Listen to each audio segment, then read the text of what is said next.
Hello student, welcome back हमारे इस channel के लिए ब्रेन डाउट पे। और अभी जो हम पढ़ रहे थे वो जो है विद्युत धारा के चुंबकीय प्रभाव यानी magnetic effect of electric current की जो हम 3 वीडियो लेक्चर कंप्लीट कर चुके हैं, जिसमें हमने बेसिक इंट्रोडक्टरी जो है मैग्नेटिक फील्ड के बारे में हमने डिस्कस किया और जो बोर्ड एग्ज़ाम में कुछ प्रॉब्लम्स जो पूछे गई थे उनके बारे में हमने डिस्कस किया था। अगर आपने हमारी वो वीडियोस नहीं देखी हैं तो आप जो है आपको लिंक जो है इस डिस्क्रिप्शन में मिल जाएगी और हमारे चैनल पे जाके आप जो है उसको सर्च कर सकते हैं। वो वीडियोस वहाँ पे आपको अवेलेबल होंगी। और अगर आपने अभी तक हमारा चैनल सब्सक्राइब नहीं किया है तो प्लीज़ हमारे चैनल को सब्सक्राइब कीजिए, ताकि आपके बोर्ड एग्ज़ाम की प्रिपरेशन हम करा सकें। क्योंकि इस बार कोविड-19 के चलते आपका स्कूल सारे क्लोज हैं, तो आपको बोर्ड एग्ज़ाम की प्रिपरेशन जो में प्रॉब्लम्स आ रही होंगी, तो आप हमारे चैनल्स पे हम जो है 10th और 12th का पहले सिलेबस कंप्लीट कराएंगे और कोशिश करेंगे कि बोर्ड एग्ज़ाम से पहले वो सिलेबस कंप्लीट हो जाए। तो प्लीज़ हमारे चैनल को सब्सक्राइब कीजिए और अपने फ्रेंड्स को शेयर कीजिए हमारी वीडियोस। और अगर आपको कोई प्रॉब्लम आ रही है तो उन्हें कमेंट्स में लिखिए और हमें बताइए, ताकि हम आपकी हेल्प कर सकें।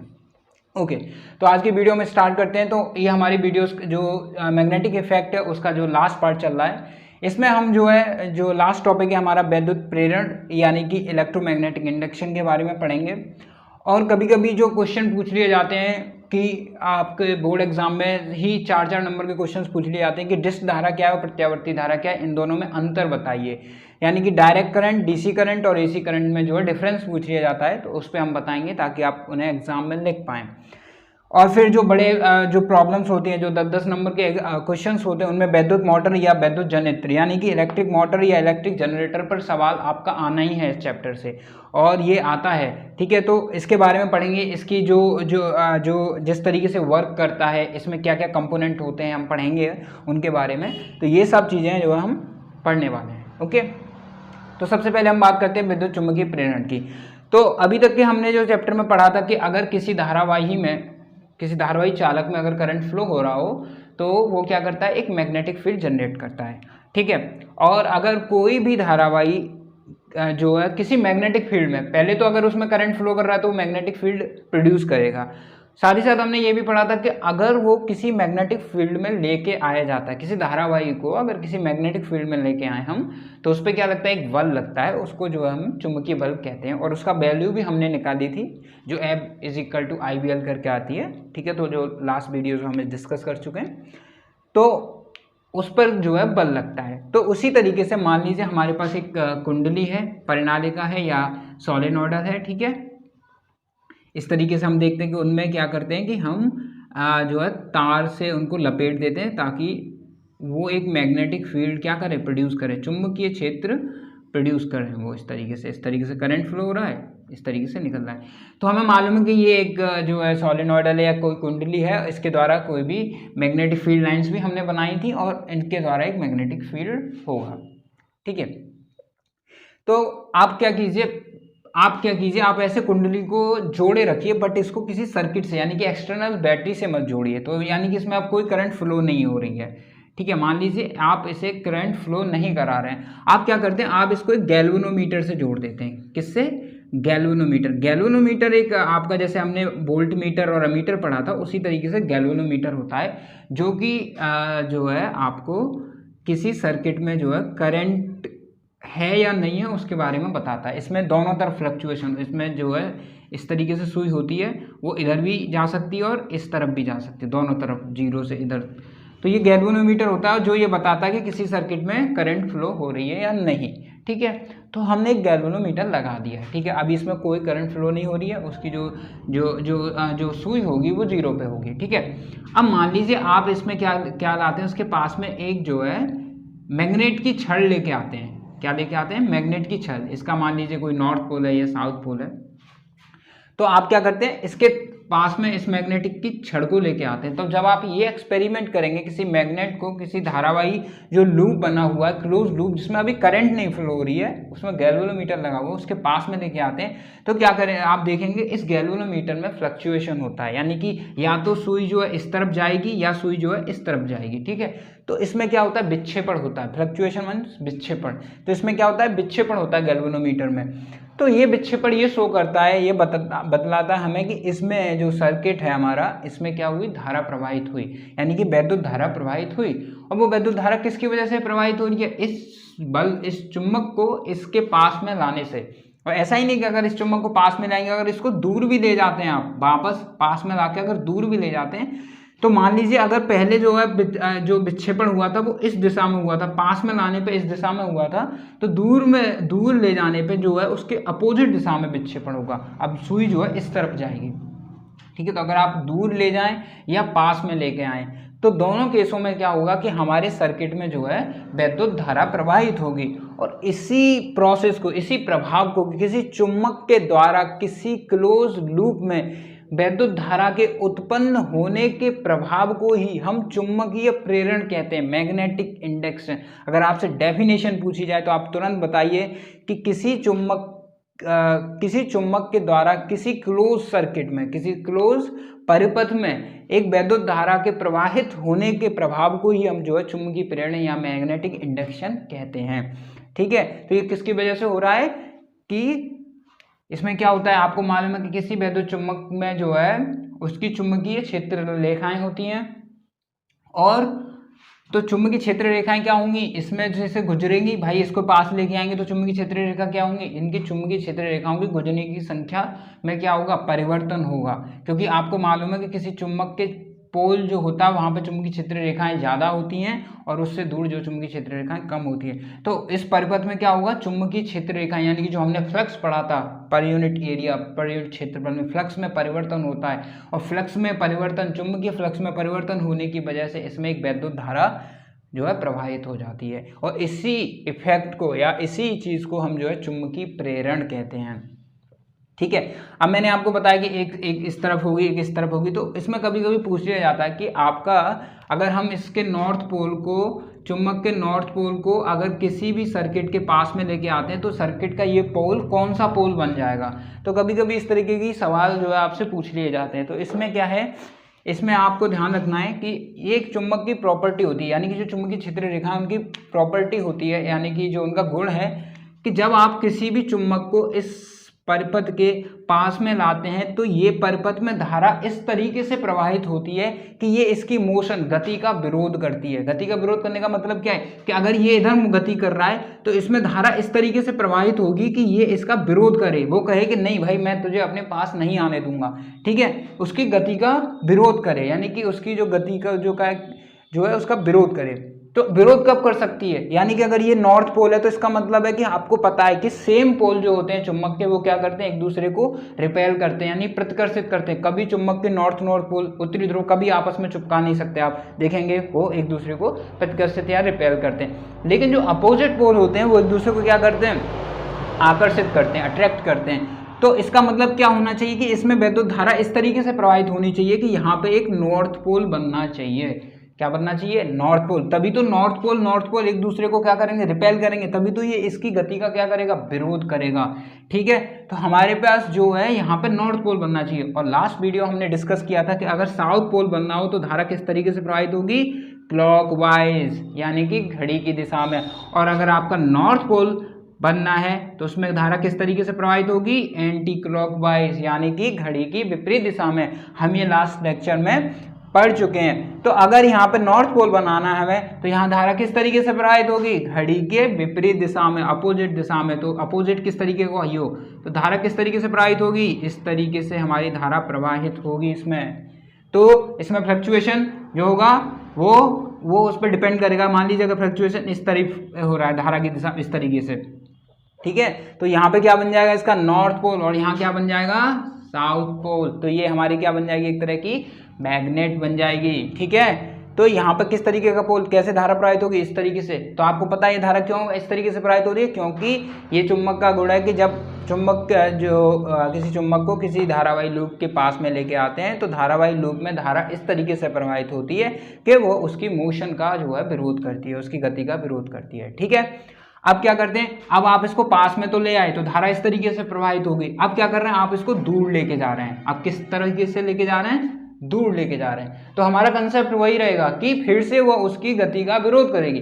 अगर वो इधर जा रहा है तो अब वो क्या कहेगा, भाई नहीं मैं तुझे नहीं जाने दूंगा। अब वो अपनी तरफ खींचेगा उसे, और अपनी तरफ नॉर्थ पोल को खींचने के लिए यहाँ कौन सा पोल बनना चाहिए, अब बनेगा साउथ पोल, है कि नहीं, क्योंकि साउथ पोल और नॉर्थ पोल, दो अपोजिट पोल एक दूसरे को अट्रैक्ट करेंगे। तो यहाँ पे कौन सा पोल बन जाएगा, साउथ पोल, यानी कि दक्षिणी ध्रुव।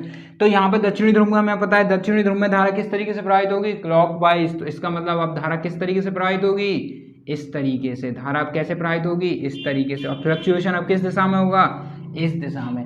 तो ये इसका रीजन था कि इधर पास में लाने पे फ्लक्चुएशन विक्षेपण इस दिशा में हो रहा था, दूर ले जाने में विक्षेपण इस दिशा में हो रहा था। वो किसकी वजह से हो रहा है कि आप जो है दूर ले जाओगे तो यहाँ साउथ पोल बनेगा, उत्तरी दक्षिणी ध्रुव बनेगा, ताकि ये इसको आकर्षित कर सके, इसकी गति का विरोध कर सके। तो ये कंसेप्ट बहुत इंपॉर्टेंट है, आपको ये याद रखना है। इसी कंसेप्ट के बेस पे जो है हमारे वैद्युत मोटर और जो है जनरेटर्स जो है बनते हैं, ठीक है। ये मेन कंसेप्ट है इसके पीछे का, तो आप इसे याद रखिए। और कभी कभी एग्जाम में ये सीधा सीधा पूछ भी दिया जाता है, या कभी कभी जो है आपको सीधे सीधे 1 नंबर के सवाल में इस तरीके से भी नॉर्थ साउथ करके ऑप्शन दे दिया जाएगा कि अगर ये दूर जा रही है तो इसमें से कौन सा डायग्राम सही होगा। तो आप तुरंत देखेंगे अगर यहाँ साउथ पोल है, अगर ये दूर जा रही है तो यहाँ कौन सा पोल बनेगा, साउथ पोल बनेगा। अगर ये पास आ रही होती है तो कौन सा पोल बनता, नॉर्थ पोल बनता, ठीक है। नॉर्थ पोल में दिशा कैसे धारा की बहती है, साउथ पोल में दिशा कैसे बहती है, ओके। तो ये ध्यान रखेंगे। तो इस तरीके से हमारा चुंबकीय प्रेरण यानी कि मैग्नेटिक इंडक्शन का जो टॉपिक था वो कंप्लीट होता है, ठीक है, याद रखेंगे, ओके। अब आता है हमारा डिस्क धारा। हमारी जो वैद्युत धारा होती है वो 2 तरह की होती है। एक होती है डिस्क धारा यानी कि डायरेक्ट करंट, डीसी करंट, और जो है एक एसी करंट। आपने एसी करंट और डीसी करंट के बारे में मतलब आपने जाना तो होगा ही, एसी करंट क्या होता है। जो बैटरीज होती हैं आपने देखा होगा उनसे एसी करंट प्रोड्यूस होता है, और जो हमारे घरों में लाइनें आती हैं उनसे जो है डीसी करंट प्रोड्यूस होता है, ठीक है। जो सेल्स होते हैं, बैटरी जो सेल हैं, हमारे सेल जो होते हैं उनसे जो है डीसी करंट प्रोड्यूस होता है। तो कभी कभी एग्जाम में 2-4 नंबर के क्वेश्चन में पूछ लिया जाता है कि आप डिफरेंशिएट कीजिए एसी करंट और डीसी करंट में, यानी कि अंतर बताइए डिस्क धारा और प्रत्यावर्ती धारा में, ठीक है। तो डिस्क धारा में क्या होता है, डिस्क धारा एक ही दिशा में बहती रहती है हमेशा। मान लीजिए अगर यहाँ पे एक रेजिस्टेंस लगा के एक यहाँ डिस्क धारा की बंदी सेल, मान लीजिए सेल लगा देते हैं इसमें हम, ठीक है। तो मान लीजिए हम जो है बैटरी इस तरीके से बनाते हैं, तो ये हमने बैटरी बनाई। तो इस धारा की जो बैटरीज होती हैं, अगर आपसे कभी कभी सर्किट में पूछे जाते हैं डीसी करंट की बैटरीज जो हमें इस तरीके से बनाते हैं, ठीक है। ये हमारा प्रतिरोध है कोई, तो इसमें एक धारा बह रही होगी, तो ये समय के साथ धारा की दिशा क्या रहेगी, समय के साथ धारा इसी दिशा में फ्लो करेगी, उसकी समय के साथ डायरेक्शन चेंज नहीं होगी। तो उस धारा को हम क्या कहते हैं, डायरेक्ट करंट या डीसी करंट, यानी कि डिस्क धारा। तो आप याद रखिए, वह धारा जिसकी दिशा समय के साथ परिवर्तित नहीं होती है, वो एक ही दिशा में बहती रहती है, उस धारा को कहते हैं हम डायरेक्ट करंट या डीसी करंट, ठीक है। और उसके जो सिंबल होता है डीसी करंट सोर्सेज का, वो सिंबल इस तरीके से बनाते हैं, ठीक है। आप इसे याद रखेंगे। अब हम बात करते हैं एसी करंट की, प्रत्यावर्ती धारा की। मान लीजिए ये प्रत्यावर्ती आपका जो है रेजिस्टेंस लगा है, तो इसका जो हम बनाते हैं वो इस तरीके से बनाते हैं। किस तरीके से बनाते हैं, इस तरीके से। यह आपका प्रत्यावर्ती धारा एसी करंट के लिए, और ये आपका डीसी करंट के लिए। इसमें वोल्टेज होती है, इसका भी अपना कोई वोल्टेज होगा, ठीक है। और उसका सिंबल हम बनाते हैं इस तरीके से। तो ये अपने आप में बताता है कि ये क्या है, एक ग्राफ बना रहे हैं साइनोसोडल, यानी कि साइन तरीके का ग्राफ। साइनोसोडल यानी कि समय के साथ जिसकी दिशा बदलती रहे, समय के साथ जिसकी दिशा बदलती रहे उसे कहते हैं प्रत्यावर्ती धारा या अल्टरनेटिव करंट। यानी कि मतलब कुछ समय के लिए, तो एक फिक्स टाइम के लिए वो एक दिशा में फ्लो करे, और दूसरे फिक्स टाइम के, मान लीजिए कुछ समय के लिए वो इधर फ्लो करेगी एक फिक्स टाइम के लिए, और दूसरे फिक्स टाइम के लिए वो किधर फ्लो करेगी, वो इस तरफ फ्लो करेगी। इधर से यूं आएगी और फिर इधर से यूं जाएगी, फिर इधर से यूं आएगी, फिर इधर से यूं जाएगी, इस तरीके से फ्लो करे, तो वो आपकी होती है जो है प्रत्यावर्ती धारा, अल्टरनेटिव करंट। तो जो हमारे घरों में जो वोल्टेज जो करंट आती है जो वायरों के द्वारा, वो जो होती है एसी करंट होती है, और उसकी जो फ्रीक्वेंसी होती है यानी कि आवृत्ति वो 50 हर्ट्ज की होती है। इसका मतलब क्या है कि अगर आप देखेंगे आपका जो बल्ब है घर में जो लगा हुआ है, वो 1 सेकंड में 100 बार जलता है और 100 बार बुझता है, ठीक है। क्योंकि लेकिन वो हमें दिखाई नहीं देता, क्योंकि एक मतलब उसकी 50 हर्ट्ज का क्या मतलब है कि वो 50 बार तो एक मतलब जो जा रही है मतलब उसकी आवृत्ति है। आवृत्ति का मतलब क्या होता है कि आवृत्ति का मतलब होता है कि 1 सेकंड में कोई कितने चक्कर लगाता है। जैसे ये एक तरीके का चक्कर ही तो है, देखो यहाँ से शुरू होके वो यहाँ खत्म हो गया, यहाँ से शुरू हुई यहाँ पे आके वापस आ गई, तो ये उसका एक पूरा आवर्तकाल हो गया। तो 1 सेकंड में वो कितने चक्कर लगाती है, तो उसको कहते हैं आवृत्ति। ठीक है, तो हमारे जो घरों में जो धारा आती है वो 50 हर्ट्ज की धारा होती है। ये कभी कभी पूछ भी दिया जाता है एग्जाम में 1 नंबर के क्वेश्चन में कि हमारे घरों में जो प्रत्यावर्ती धारा आती है या अल्टरनेटिव करंट आती है उसकी फ्रीक्वेंसी क्या होती है, तो आप साफ साफ लिखेंगे उसकी फ्रीक्वेंसी 50 हर्ट्ज होती है। ठीक है, तो ये प्रत्यावर्ती धारा है आपकी कि उसकी दिशा समय के साथ बदलती रहेगी। एक समय अंतराल के लिए वो एक दिशा में बहेगी और दूसरे समय अंतराल के लिए वो अपोजिट दिशा में फ्लो करेगी। ये डीसी करंट हो गया, एसी करंट हो गया। ठीक है, ये इन दोनों में डिफरेंस होता है। अब हम जो है विद्युत मोटर और सबसे पहले विद्युत मोटर का जो है हम एक जो फिगर बनाएंगे, फिर उसके क्या क्या कंपोनेंट होते हैं और उसको समझेंगे। ओके स्टूडेंट, तो अब हम विद्युत मोटर यानी कि इलेक्ट्रिक मोटर के बारे में पढ़ेंगे। ठीक है, तो इलेक्ट्रिक मोटर पे जो है क्वेश्चंस आता है कि आप उसका एक जो है पहले उसका डायग्राम बनाइए यानी कि रेखा चित्र बनाइए। तो इस तरीके का रेखा चित्र होता है, उसके बारे में हम बताएंगे। फिर उसका जो प्रिंसिपल है यानी कि किस सिद्धांत पर वो कार्य करती है, उसके क्या क्या कंपोनेंट हैं यानी कि उसमें क्या क्या हम इस्तेमाल करते हैं। तो हम उसमें क्षेत्र चुंबक, आर्मेचर, विभक्त बल, स्प्लिट रिंग्स, ब्रश, ब्रशेस का इस्तेमाल करते हैं। फिर उसकी वर्किंग क्या है, कैसे वो काम करती है, और फिर कभी कभी पूछ लिया जाता है कि जो विभक्त बल हम इस्तेमाल कर रहे हैं उनका क्या इंपॉर्टेंस है, उनकी महत्व क्या है, importance of split rings. Okay, तो सबसे पहले हम इसको समझेंगे। ये हमारा चित्र है, तो सबसे जो है इसका जो वर्किंग है यानी कि जो इसका प्रिंसिपल है, सिद्धांत, वो ये है जो पुराना है हमारा। जैसे हमने पढ़ा कि जब किसी भी विद्युत क्षेत्र जो किसी भी चुंबकीय क्षेत्र में कोई भी विद्युत जो है चालक जिसमें विद्युत धारा प्रवाहित हो रही है रखा जाता है, तो उस पर क्या करता है, उस पर एक बल लगता है, वो उसको कहते हैं चुंबकीय बल। ओके, हमने ये पढ़ा है, तो वो ये इसी सिद्धांत पे कार्य करती है। ठीक है, तो इसमें क्या क्या है, हमने 2 जो है पोल्स हैं, ये हमारी पूरी मैग्नेट है, उसका एक साउथ पोल है दक्षिणी ध्रुव, और ये उसका नॉर्थ पोल उत्तरी ध्रुव। ठीक है, एक मैग्नेट यानी कि एक विद्युत क्षेत्र पहले से हमने बना रखा है, उसमें हमने एक जो है आर्मेचर, ABCD क्या है हमारा, आर्मेचर है, कॉयल है। ठीक है, उसमें कॉयल क्या है, ये जो है तांबे की आर्मेचर है, तांबे की जो है तारों से बना हुआ ये आर्मेचर है, ABCD आयताकार एक आर्मेचर है। ठीक है, उसको हमने एक मैग्नेटिक फील्ड में रखा हुआ है और उसको हमने जोड़ा है 2 विभक्त वलयों से, स्प्लिट रिंग से जो है जोड़ा है। देखो हमारी स्प्लिट रिंग जो है P और Q जो है स्प्लिट रिंग्स हैं। ठीक है, ये क्या है, एक तरह का मान लीजिए कि एक तरह के जो है गोलाकार रिंग थी, उसे बीच में से हमने काट दिया है, तो वो क्या हो गई, स्प्लिट रिंग हो गई, यानी कि विभक्त वलय। एक वलय था पूरा, उसको हमने 2 हिस्सों में बांट दिया है, तो ये हो गया विभक्त वलय। ठीक है, P और Q जो है हमारा विभक्त वलय, जिससे हमने जो है ABCD आर्मेचर के तारों को जोड़ रखा है। ठीक है, नेक्स्ट हमारा ब्रश जो हमने मतलब जो विभक्त वलय से हमने जो कार्बन के ये जो ब्रशेस होते हैं वो कार्बन के बने हुए होते हैं, एक तरह की पत्ती जैसे होती है ना, आपने देखा लोहे की पत्ती, इसी तरीके से ये कार्बन की जो पत्ती से बने हुए होते हैं, तो उन पत्तियों को हमने जो है विभक्त वलयों से लगा रखा है। ठीक है, जिनके द्वारा हम यहाँ से बाहरी जो सर्किट है हमारा, वहाँ से हम इसमें करंट फ्लो कर रहे हैं। क्योंकि विद्युत मोटर, आपको पता है विद्युत मोटर कैसे काम करती है कि जब हम उसमें कोई भी विद्युत धारा प्रवाहित करते हैं तो वो मोटर क्या होती है, वो घूमने लग जाती है। ठीक है, तो वो किससे, तो हमने इन ब्रशेस के द्वारा बाहरी परिपथ से, बाहरी सर्किट से हमने जो है करंट को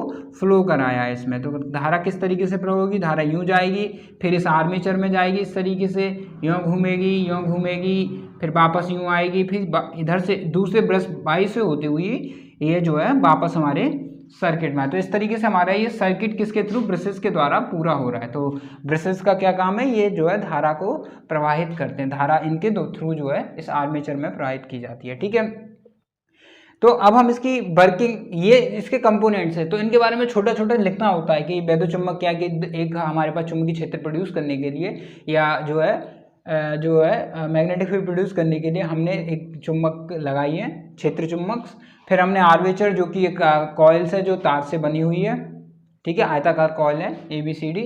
फिर विभक्त वलय जो है हमारे यानी कि जो स्प्लिट रिंग्स हैं वो हमने जो इस एक्सल पे जो है चिपका रखी, ताकि ये जो एक्सल, क्योंकि ये एक्सल ही तो घूमेगा, तो ये एक्सल को घुमाने के लिए जो है उस पर एक्सल पर लगी हुई हैं। फिर ब्रशेस किस लिए इस्तेमाल किए, ताकि हम बाहरी पर्पज से इस आर्मेचर में एक करंट फ्लो करा सकें, ठीक है।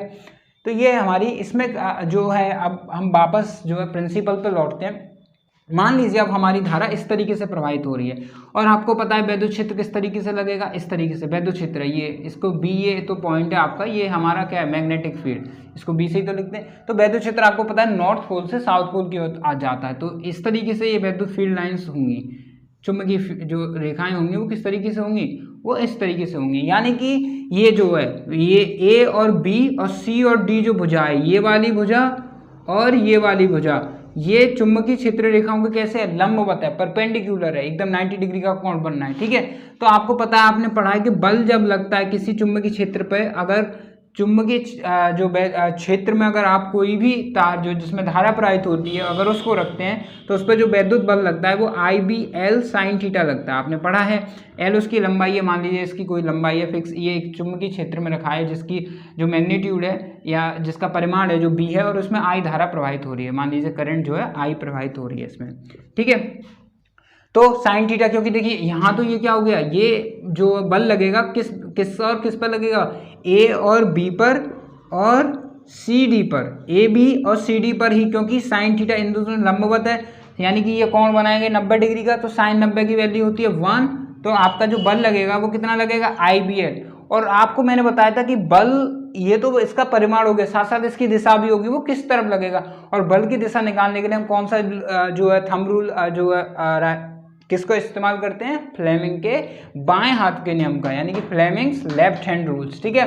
तो वो कहता है कि हमने बताया था, हमने लास्ट वीडियो में पढ़ा था कि ये F जो होती है वो बल की दिशा होती है, ये वाली जो उंगली है तर्जनी उंगली हमारी, ये जो है आपको जो है वैद्युत चुंबकीय क्षेत्र की दिशा को बताती है, और I जो है करंट की धारा की दिशा को। तो अब हम क्या करते हैं, चुंबकीय क्षेत्र इस दिशा में, धारा इस दिशा में, तो हमारा अंगूठा की डायरेक्शन क्या है, लंबवत नीचे की ओर, इस प्लेन के, इस कार्डबोर्ड के समतल के किस तरीके से, लंबवत नीचे की ओर, ठीक है, नीचे की ओर। तो इस AB पर जो धारा जो बल लग रहा है वो किस तरफ लग रहा है, नीचे की तरफ, नीचे की तरफ, ठीक है।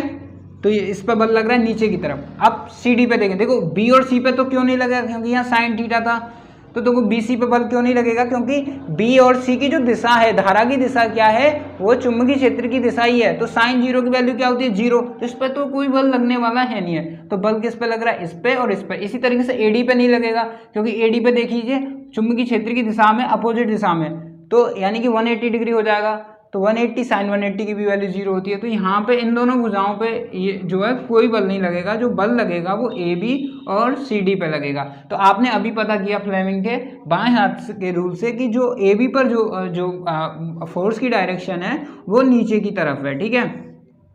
अब CD पे लगाते हैं, तो CD पे वापस उसी रूल को लगाइए, तो देखिए इसमें करंट कैसे फ्लो हो रहा है, इस तरीके से, वैद्युत क्षेत्र की दिशा क्या है, इस तरीके से। तो हमारा अंगूठा किस डायरेक्शन बता रहा है, अब ऊपर की ओर, ठीक है।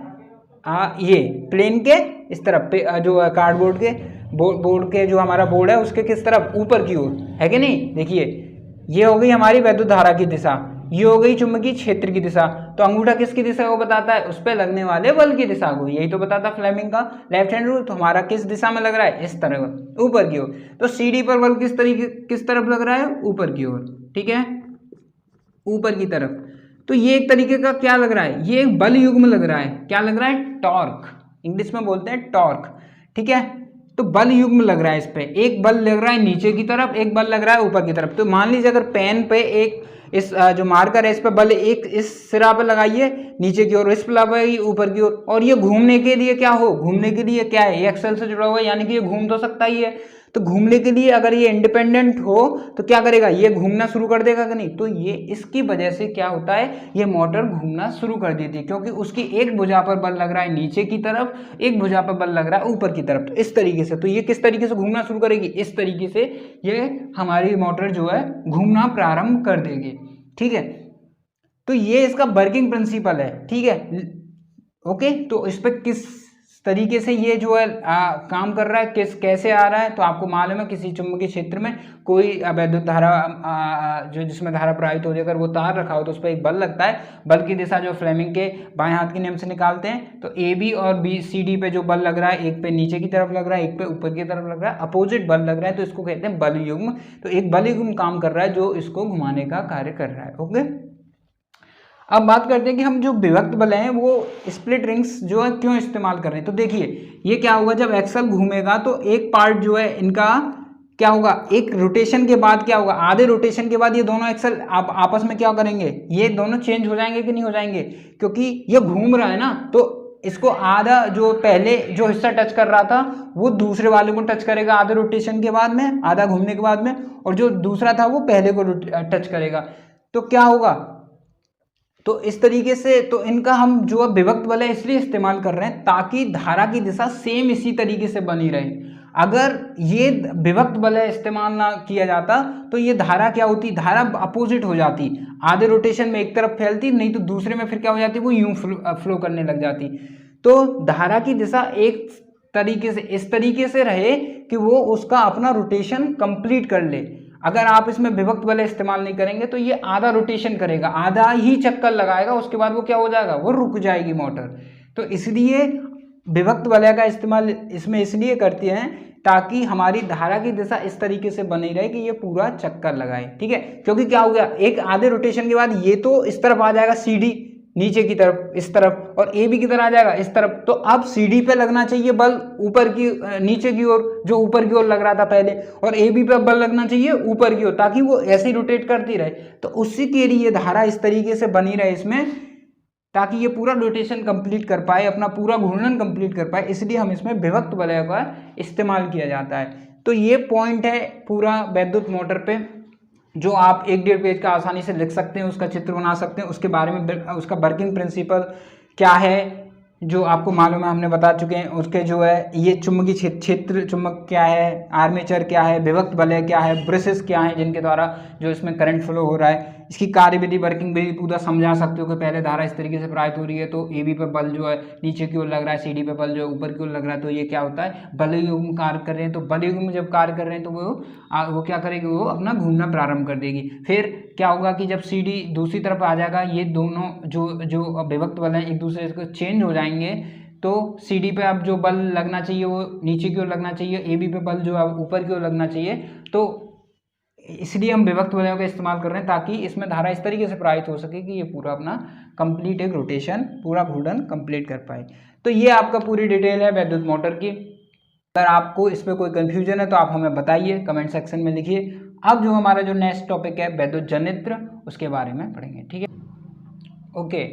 तो अब हमारा ये इस लेक्चर का लास्ट टॉपिक है कि वैद्युत जनित्र को डायनेमो करके भी लिख सकते हैं। ठीक है, इलेक्ट्रिक जनरेटर। ओके, तो इसमें हमने बताया कि जो है वैद्युत धारा 2 प्रकार की होती हैं, जैसे एसी करंट और डीसी करंट। तो इसी तरीके से हमारे जो जनरेटर भी होने चाहिए 2 प्रकार के होने चाहिए, जो एक जनरेटर जो एसी धारा प्रोड्यूस करे और एक जनरेटर जो डीसी धारा प्रोड्यूस करे। एक्चुअल में जनरेटर जो होता है एसी धारा ही प्रोड्यूस करता है, लेकिन हम ब्रशेस जो हम ये जो सर्पी बलय जो है यानी कि जो बलय हैं उनको इस तरीके से जो हम लेते हैं, जो डीसी धारा हमें परिपथ में देता है, उसके लिए हम जो मोटर में जिस तरीके के बलय यानी विभक्त बलय हमने लगाए थे उन्हीं को इस्तेमाल करते हैं। लेकिन अगर आपसे पूछे कोई जनरेटर किस तरीके की धारा प्रोड्यूस करता है, तो जनरेटर मेनली जो बनाता है वो एसी धारा ही बनाता है जिसकी दिशा जो है बदलती रहती है, लेकिन उसको हम जो है उसी में बलयों का चेंज करके जो उसको डीसी में कन्वर्ट कर लेते हैं। ठीक है, तो सबसे पहले और ये क्वेश्चन अलग अलग आता है, आप ध्यान रखिए। आप जब भी अगर जनरेटर के बारे में कोई क्वेश्चन पढ़ें तो आप उसमें चेक कीजिए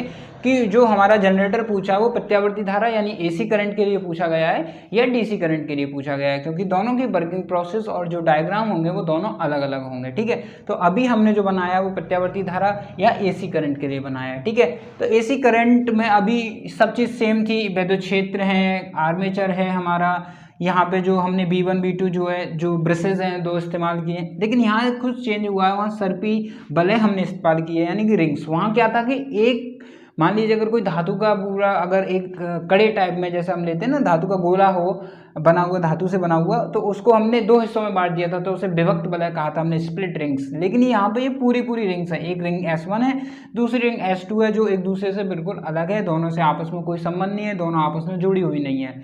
तो इसमें क्या है कि हमारा जो आर्मेचर है एक जो है जो वलय है, सर्पी वलय S1 से जुड़ा हुआ है, किसके थ्रू, B1, जो कि एक ब्रश है।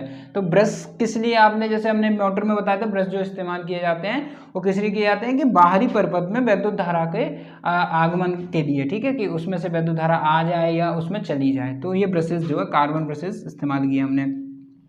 इसी तरीके से जो ये जो भुजा आ रही थी CD, उसको हमने S2 से जोड़ा है डायरेक्टली, और उसको किसके थ्रू जोड़ा है, एक ब्रश B2 के थ्रू जोड़ा है, और ये इस तरीके से हमारा पूरा सर्किट मान लीजिए पूरा हो जाता है। ये हमारा बल्ब है, हमने जो बल्ब चेक किया है कि ये धारा हमारी प्रोड्यूस हो रही है या नहीं हो रही है। तो ये हमारे प्रतिवर्ती धारा का जो है डायग्राम है, इसको अच्छे से देख लेंगे कि इसमें क्या डिफरेंस है। इसमें हमने पूरे जो है सर्पी वलय का इस्तेमाल किया, ब्रशेस का इस्तेमाल किया है, दो जो चुंबकीय क्षेत्र को, एक चुंबकीय क्षेत्र में एक आर्मेचर को रखा है, ठीक है। तो हमारा एक चुंबकीय क्षेत्र हो गया, आर्मेचर हमने इस्तेमाल किया है। आर्मेचर तांबे के तारों से बनी हुई एक कुंडली होती है। सर्पी वलय हमने इस्तेमाल किए हैं, ठीक है, S1 और S2। ब्रशेस हमने 2 इस्तेमाल किए हैं इसमें, ठीक है, B1 और B2, ठीक है। तो इसका सिद्धांत क्या है, प्रिंसिपल, सबसे पहले अब इसके प्रिंसिपल पे बात आते हैं कि वैद्युत जनित्र किस प्रिंसिपल पे काम करता है।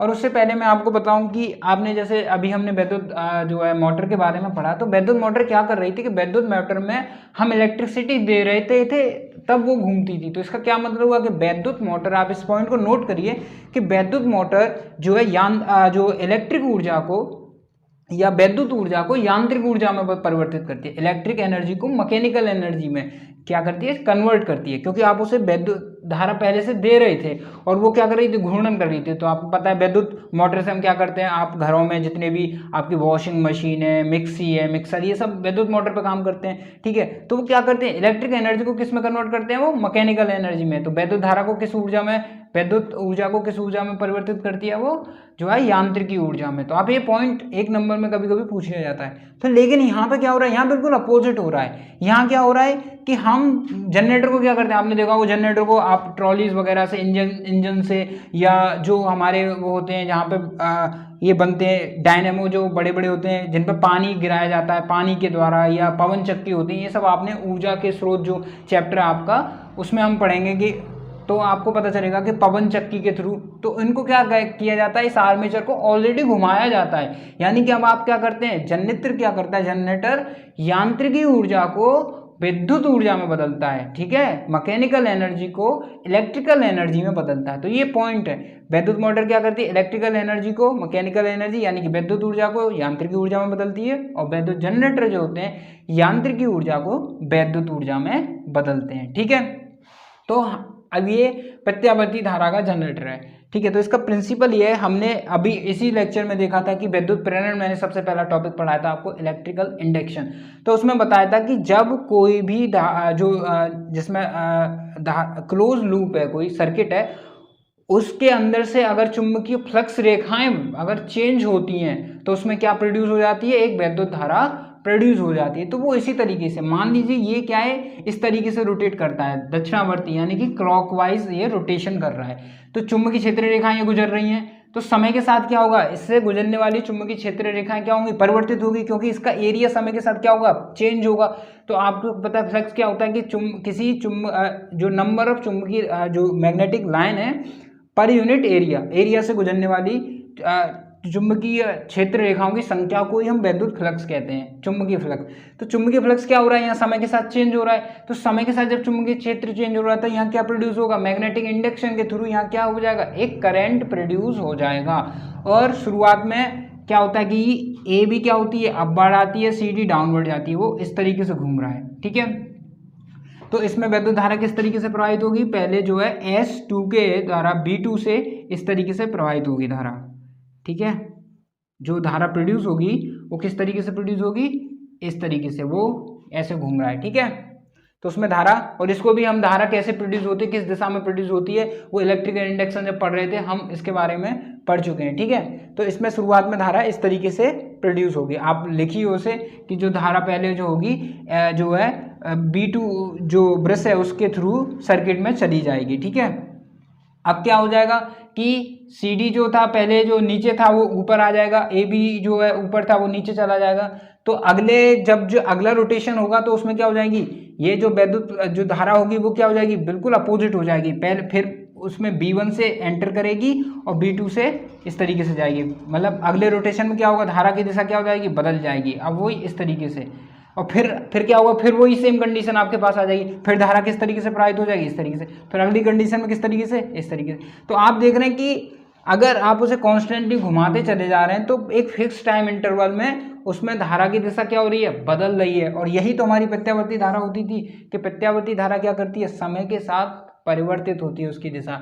तो इस तरीके से सर्पी वलय का इस्तेमाल करके यानी फुल रिंग्स का इस्तेमाल करके हम जो है प्रत्यावर्ती धारा AC करंट प्रोड्यूस कर लेते हैं। ठीक है, अब मैं इसी फिगर में आपको, इसमें सारी चीज़ें सेम रहती हैं डिस्क धारा में, सिर्फ डिस्क धारा जनरेटर में सिर्फ एक चीज़ बदल जाती है कि हम उसमें सर्पी वलय की जगह एक सिंगल मोटर की तरह विभक्त वलय का ही इस्तेमाल कर लेते हैं। तो अब क्या करेंगे, इस सबको मिटा के हम जैसे मोटर का पूरा डायग्राम था ना, मोटर का डायग्राम वापस बना लेंगे। जैसे विद्युत मोटर के लिए हमने बनाया था कि उसमें ये हमारा एक्सल था और इस एक्सल पे जो है हमने दो विभक्त वलय यानी कि क्या लगा दिए थे, इस तरीके से लगाए हुए थे। ठीक है, स्प्लिट रिंग्स जो थी वो हमने लगाई हुई थी। ठीक है, तो उनको जो है अब फिर से ब्रश, वो ये आपका B1 ब्रश के थ्रू और ये आपका B2 ब्रश है। ठीक है, ये आपका B2 ब्रश है, इसके थ्रू आपने इस सर्किट को जोड़ रखा है। ठीक है, वापस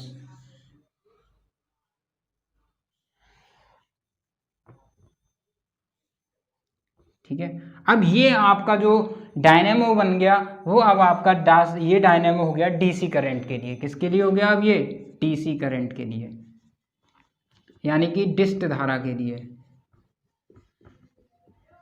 इसमें हमने चेंज क्या किया है, हमने सर्पी वलय की जगह फिर से हमने वापस जो है कौन से वलय लगा दिए हैं, वापस विभक्त वलय।